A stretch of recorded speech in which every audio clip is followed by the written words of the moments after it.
प्यारे बच्चों, आज देखो हम क्या पढ़ाने जा रहे हैं आपको, पाचन तंत्र, मनुष्य का पाचन तंत्र। आज मनुष्य की पाचन तंत्र की बात होने वाली है।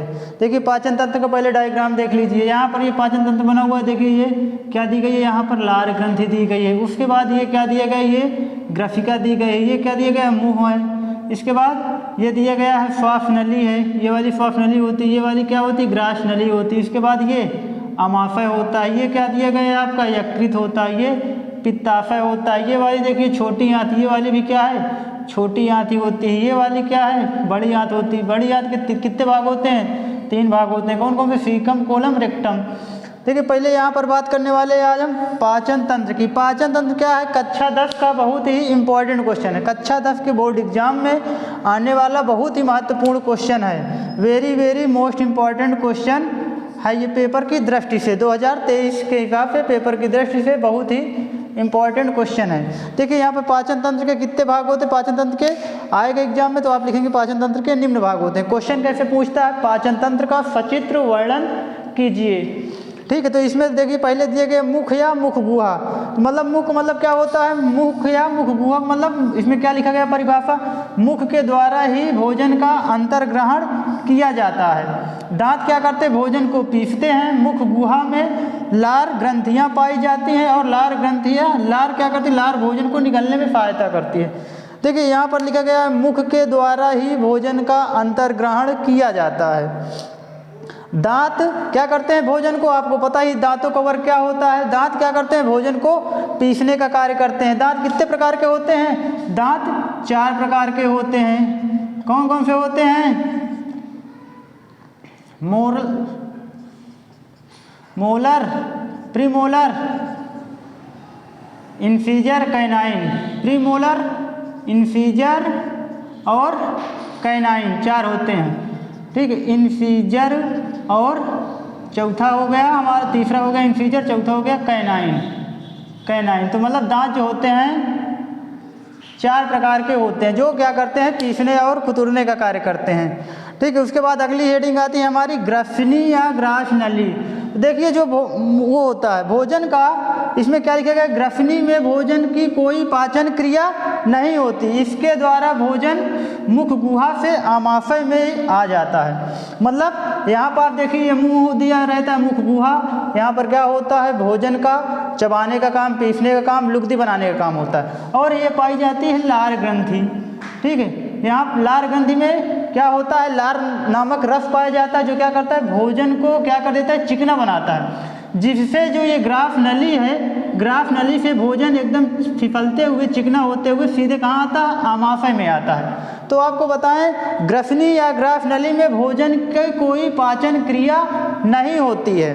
ठीक है, ग्रसनी क्या करती है या ग्राफ नली क्या करती है, मुख से आमाशय तक को भोजन के पहुंचाने का कार्य करती है। एक प्रकार से ये पाइपलाइन की तरीके कार्य करती है। मुख में भोजन आपने ग्रहण किया, अंतर्ग्रहण किया, तो अंतर्ग्रहण करने के बाद मुख क्या करता है, भोजन को लुगदी बनाता है और फिर लार आता है। लार आती, लार के द्वारा क्या होता है, भोजन एकदम चिकना होता है। चिकने होने के बाद ग्रसनी या ग्रास नली के द्वारा कहाँ पर आ जाता है, ये आमाशय पर पहुँचता है। ठीक है, उसके बाद देखिए अगली हेडिंग हमारी दी गई है आमाशय। इसमें लिखा भी है इसके द्वारा भोजन मुख गुहा से कहाँ पहुँचता है, आमाशय में आ जाता है। एक बार बच्चों आप लोग पेपर के लिए इसको वो ले लीजिए, स्क्रीन शॉट ले लीजिए, जिससे आपको पेपर में यदि परिभाषा ना लिखी हो तो परिभाषा लिख करके इसको आप लोग रट डालिएगा, याद कर लीजिएगा अच्छी तरीके से। अब अगले बात हम कर रहे हैं आमाशय की। देखिए आमाशय कहाँ पर है, सबसे पहले आपको ये पहचानना होगा कि ये हमारा क्या दिया गया है, आमाशय दिया गया है। ठीक है, आमाशय क्या होता है, एक बृहत अंग है। अगर आपके क्वेश्चन में पूछा जाए पाचन तंत्र का सबसे बृहत अंग कौन सा होता है, तो यहाँ पर हम क्या लगाएंगे, आमाशय को लगाएंगे। आमाशय क्योंकि बड़ा अंग होता है। ठीक है, जो क्या करता है, जो भोजन के आने पर फैल जाता है। मतलब यदि यहाँ से जैसे आप जितना खाएंगे ना, उसी के अकॉर्डिंग क्या होता है, उसी के अकॉर्डिंग आमाशय फैलता जाएगा। यदि आप अधिक खाना खाएंगे तो पहले भोजन कहाँ जाता है, आपको पता है सबसे पहले भोजन आमाशय में जाता है। जब भोजन आमाशय में जाएगा तो आप जितना खाएंगे उतना ही क्या होगा, ये आमाशय उतना ही फूल जाता है।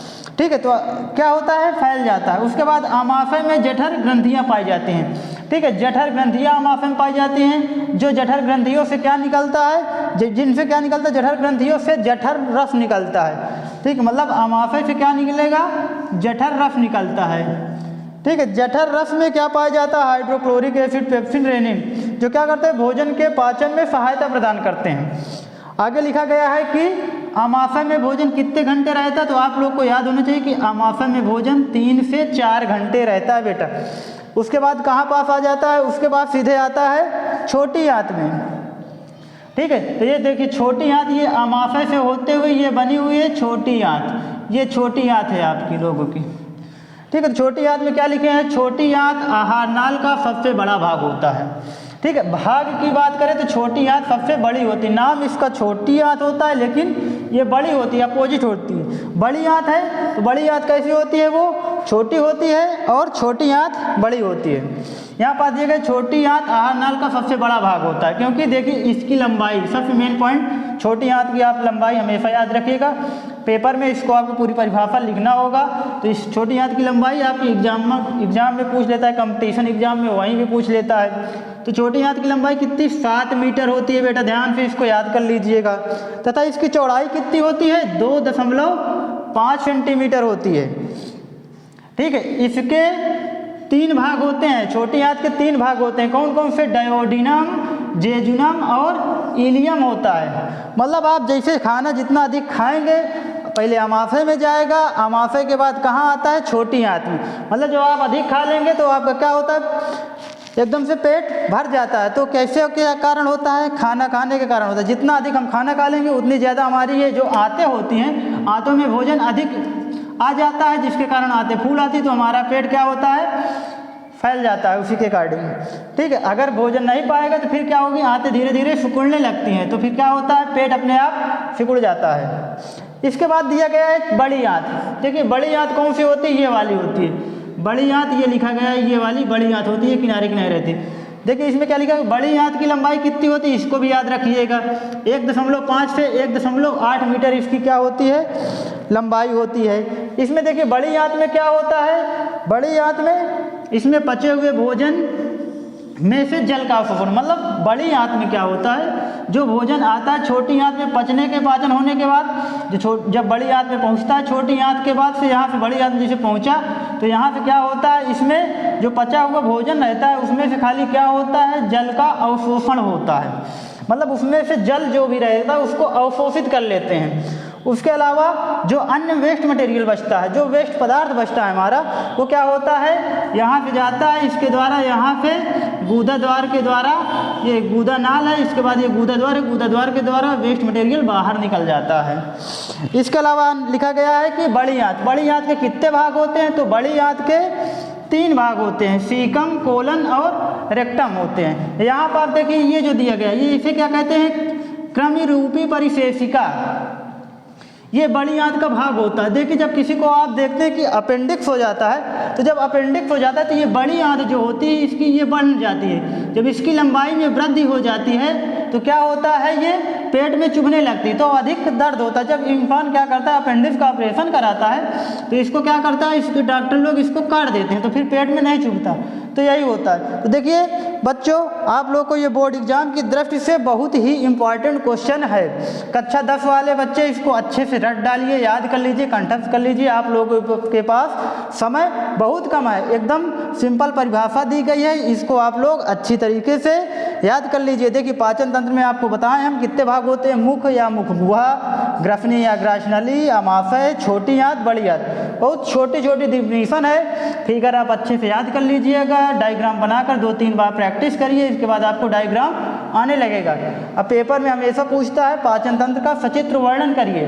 इसके बाकी 3 भाग और हैं इस चैप्टर के, उसको भी हम अगले वीडियो में हम फिर उसको अपने चैनल पर फिर लाएंगे उसके। जैसे ये पाचन तंत्र हो गया, इसके बाद है वहन तंत्र है, उत्सर्जन तंत्र है और श्वसन तंत्र है। ये 4 तंत्र में से एक तंत्र पेपर में हर बार पूछा जाता है। 5 नंबर 6 नंबर का क्वेश्चन होता है बेटा, ध्यान से इसको पढ़ लीजिएगा। आप लोगों के पास टाइम बहुत ही कम है। हम आपको बार बार कहते हैं कि समय इंसान को, हम आपको यही कहते हैं बार बार कि समय इंसान को सफल नहीं बनाता है, समय का सही उपयोग ही इंसान को सफल बनाता है। धन्यवाद।